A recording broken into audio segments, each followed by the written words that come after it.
Hello అండి. ఎన్టీఆర్ స్టేడియంలో daily ఏదో ఒక ప్రోగ్రామ్స్ అవుతూనే ఉన్నాయి కదా నెల రోజుల పండుగ సందర్భంగా.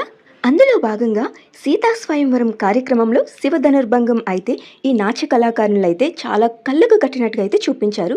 ఈవిడే సీతాదేవి క్యారెక్టర్ వేసిన అమ్మాయి అనమాట. మన సీతమ్మ వారి స్వయంవరంలో చాలా మంది రాజులైతే శివధనుస్సును విరచడానికి ప్రయత్నించి విఫలమయ్యారు. ఆ విషయం మనందరికీ తెలిసిందే కదా.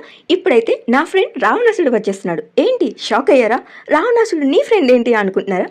రావణాసుడు క్యారెక్టర్ వేసిన అమ్మాయి నా ఫ్రెండ్ అనమాట. రావణాసుడు చాలా గర్వంతో అందరినీ హేళన చేశారనమాట.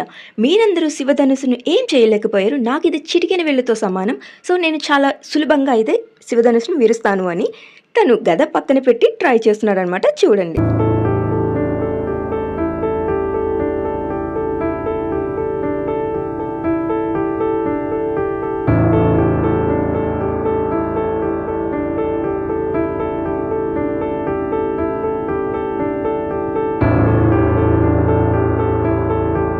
రావణాసుడు చాలా రకాలుగా ప్రయత్నాలైతే చేస్తున్నాడు కదా శివధనుర్భంగం చేయటానికి. గర్వంతో కూడుకుని ఏ పని చేసినా విఫలమవుతుంది అని చెప్పడానికి ఇది చక్కటి ఉదాహరణ అనమాట. సీతాదేవిని పొందాలన్న కామవాంఛతో అందరినీ హేళన చేసి అవమానించిన తన గర్వంతో శివధనుస్సునైతే భంగం చేయగలను అని అయితే వచ్చాడు.